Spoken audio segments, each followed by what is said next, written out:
शांति। अमृत वेला प्राप्ति की वेला।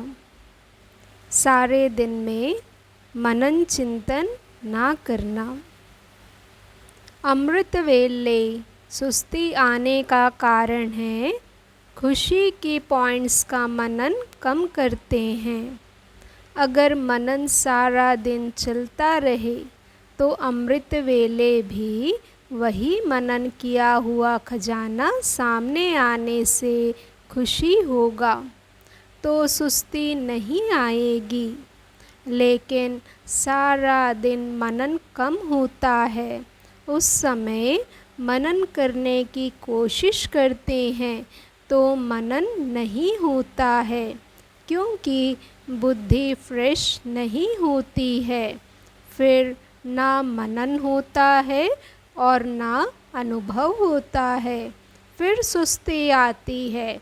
अमृत वेले को शक्तिशाली बनाने के लिए सारे दिन में जो भी श्रीमत मिली है उसी प्रमाण चलना बहुत आवश्यक है। तो सारा दिन मनन करते चलो, ज्ञान रत्नों से खेलते चलो, तो वही खुशी की बातें याद आने से नींद चली जाएगी और खुशी में ऐसे ही अनुभव करेंगे जैसे अभी प्राप्ति की खान खुल गई। तो जहाँ प्राप्ति होती है वहाँ नींद नहीं आती है, जहाँ प्राप्ति नहीं वहाँ नींद आती व थकावट होती है, व सुस्ती आती है। प्राप्ति के अनुभव में रहो, उसका कनेक्शन है सारे दिन के मनन पर। आदि से अब तक क्या क्या और कितनी स्मृतियाँ दिलाई हैं, याद है? अमृत वेले से लेकर रात तक की सर्व स्मृतियों को सामने लाओ, एक दिन में पूरी हो जाएंगी। लंबी लिस्ट है ना? स्मृति सप्ताह भी मनाओ तो भी विस्तार ज़्यादा है, क्योंकि सिर्फ रिवाइज़ नहीं करना है लेकिन रियलाइज़ करते रहो। इसलिए कहते ही हो स्मृति स्वरूप। स्वरूप अर्थात हर स्मृति की अनुभव। आप स्मृति स्वरूप बनते हो। भक्त सिर्फ सिमरन करते हैं तो क्या क्या स्मृतियाँ अनुभव की हैं, इसका विस्तार तो बहुत बड़ा है। जैसे बाप का परिचय कितना बड़ा है, लेकिन आप लोग सार रूप में 5 बातों में परिचय देते हो। ऐसे स्मृतियों के विस्तार को भी 5 बातों में भी सार रूप में लाओ कि आदि से अब तक बाप दादा ने कितने नाम स्मृति में लाए, कितने नाम होंगे। विस्तार है ना? एक एक नाम को स्मृति में लाओ और स्वरूप बन अनुभव करो। सिर्फ रिपीट नहीं करना। स्मृति स्वरूप बनने का आनंद अति न्यारा और प्यारा है। जैसे बाप आप बच्चों को नूरे रतन नाम की स्मृति दिलाते हैं। बाप के नैनों के नूर की क्या विशेषता होती है?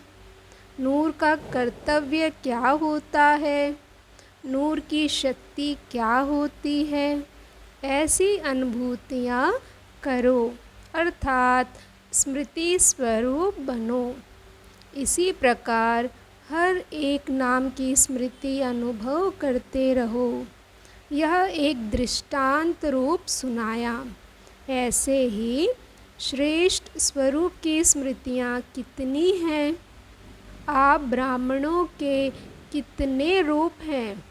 जो बाप के रूप व ब्राह्मणों के रूप हैं, उन सभी रूपों के स्मृति की अनुभूति करो। नाम, रूप, गुण, अनादि, आदि और अब ब्राह्मण जीवन के सर्वगुण स्मृति स्वरूप बनो। ऐसे ही कर्तव्य, कितने श्रेष्ठ कर्तव्य के निमित्त बने हो, उन कर्तव्यों की स्मृति इमर्ज करो। 5वीं बात, बाप दादा ने अनादि आदि देश की स्मृति दिलाई। देश की स्मृति से वापस घर जाने की समृद्धि आ गई।